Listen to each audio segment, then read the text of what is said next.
নমস্কার। নতুন একটি ভিডিওতে আপনাদের সবাইকে স্বাগত। হিয়ারিংয়ের শেষ মুহূর্তে এসে অর্থাৎ এসআইআর হিয়ারিংয়ের শেষ মুহূর্তে এসে নির্বাচন কমিশন কিন্তু নোটিশ দিয়ে জানিয়ে দিয়েছে যে এই ডকুমেন্ট এবার থেকে এসআইআর হিয়ারিংয়ে গ্রহণ করা হবে। তো কী সেই ডকুমেন্ট? তো চলুন সেটা আমরা দেখে নিই। আচ্ছা, এই সেই ডকুমেন্টের নোটিফিকেশান, যেই নোটিফিকেশানের মাধ্যমে বলে দেওয়া হয়েছে যে কোন ডকুমেন্ট নেওয়া হবে। কী সেই ডকুমেন্ট? দেখুন, এখানে বলে দেওয়া হচ্ছে পার্মানেন্ট রেসিডেন্ট সার্টিফিকেট, যেটাকে আমরা ডোমিসাইল সার্টিফিকেট বলে চিনি। সেই পার্মানেন্ট রেসিডেন্সিয়াল সার্টিফিকেটটা কিন্তু এবার থেকে নেওয়া হবে। নির্বাচন কমিশন থেকে এই নোটিশ জারি করা হয়েছে। কবে জারি করা হয়েছে? 6 ফেব্রুয়ারি 2026 জারি করা হয়েছে। কে জারি করেছেন? জারি করেছেন নির্বাচন কমিশনের যে সেক্রেটারি আছেন, উনি জারি করেছেন এই নোটিশ। এই নোটিশে কী বলা হচ্ছে চলুন সেটা একবার দেখে নিই। বলা হচ্ছে clarification on admissibility of permanent residential certificate as one of the documents under special intensive revision 2026 West Bengal regarding. এই যে পার্মানেন্ট রেসিডেন্সিয়াল সার্টিফিকেট যে অ্যাডমিসিবিলিটি নিয়ে কোনো কোশ্চেন উঠেছিল, সেটার ক্লারিফিকেশানটা এখানে দিয়ে দেওয়া হয়েছে। এখানে কি বলা হচ্ছে সেটা চলুন একবার দেখে নিই। এখানে বিভিন্ন ডিটেলসগুলো বলা রয়েছে। তার মধ্যে আমাদের যেটা প্রয়োজন সেই জায়গাটা আমি একটু মার্ক করে দিচ্ছি আপনাদের। দেখুন কি বলা হচ্ছে, in this context I am directed to the state that ERO or AERO being the competent authority under the Representation of People Act 1950 shall accept, দেখুন এখানে লেখা আছে shall accept only such permanent residence certificate which are issued only by the competent authority. কি বলা হচ্ছে যে এই ERO অথবা এইআরও পার্মানেন্ট রেসিডেন্সিয়াল যে সার্টিফিকেট সেটা গ্রহণ করবেন, শুধুমাত্র সেইগুলোই গ্রহণ করাবে যেগুলো কম্পিটেন্ট অথরিটি প্রদান করছে। সেই কম্পিটেন্ট অথরিটি কারা? দেখুন, ডিস্ট্রিক্ট ম্যাজিস্ট্রেট, অর্থাৎ ডিস্ট্রিক্ট ম্যাজিস্ট্রেটের দেওয়া যদি কোনো রেসিডেন্সিয়াল সার্টিফিকেট হয় তাহলে সেটা গ্রহণ করা হবে। অ্যাডিশনাল ডিস্ট্রিক্ট ম্যাজিস্ট্রেট অথবা এডিএমের দেওয়া কোনো সার্টিফিকেট গ্রহণ করা হবে, অথবা সাব ডিভিশনাল অফিসার এসডিও সাহেবের দেওয়া রেসিডেন্সিয়াল সার্টিফিকেট, মানে যেটাকে আমরা ডোমিসাইল সার্টিফিকেট বলি, সেটা গ্রহণ করা হবে।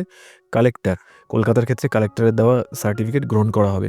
দেখুন, আমাদের ক্ষেত্রে ওয়েস্ট বেঙ্গলের ক্ষেত্রে কিন্তু ডিস্ট্রিক্ট ম্যাজিস্ট্রেট অর এডিএম এই সার্টিফিকেট ইস্যু করেন না, সাধারণ ক্ষেত্রে এসডিও সাহেবই ইস্যু করে থাকেন। অনেকে এই সার্টিফিকেট অনেকের কাছে আছে। নির্বাচন কমিশন প্রথমে বলে দিয়েছিলেন যে ওয়েস্ট বেঙ্গলের ক্ষেত্রে এই সার্টিফিকেট গ্রাহ্য হবে না, কিন্তু 6 তারিখে যে নোটিফিকেশন আমি দেখালাম আপনাদের, এই যে নোটিফিকেশনটা দেখাচ্ছি, এতে কি বলে দেওয়া হলো যে এসডিওর দেওয়া সার্টিফিকেটও কিন্তু গ্রাহ্য হবে। এবং এই সার্টিফিকেট যেন ইস্যু হয় অবশ্যই 2/11/1999 সেই নোটিফিকেশন অনুযায়ী যেন ওই সার্টিফিকেটটা ইস্যু হয়, তাহলেই গ্রহণ করা হবে।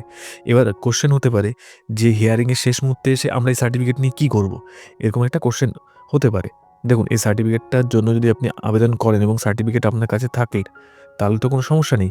যদি হিয়ারিংয়ে আপনার নাম ধরুন বাদ গেল, ফাইনাল লিস্টে আপনার নাম বাদ গেল, আপনার তারপরে আপনি 15 দিন সময় পাবেন আবেদন করার জন্য। সেক্ষেত্রে আপনাকে কী করতে হবে? সেক্ষেত্রে আপনি তো এই একটা ডকুমেন্ট প্রডিউস করতেই পারেন। তখন তো আপনার এটা কাজে লেগে যাবে। ফলে দেরি না করে এই এসডিওর দেওয়া ডোমিসাইল সার্টিফিকেটের জন্য আপনি আবেদন করতে পারেন।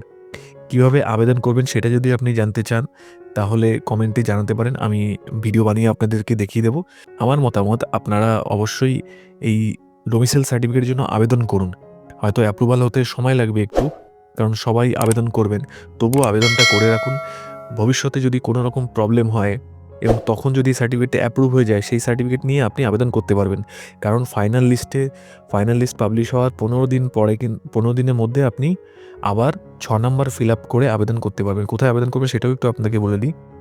ডিইওর কাছে, ডিস্ট্রিক্ট ইলেকশন অফিসার যিনি আছেন, সেই ডিইওর কাছে আপনি আবেদন করতে পারবেন। ডিইও কিন্তু ডিএম সাহেব নিজেই হলো ডিইও।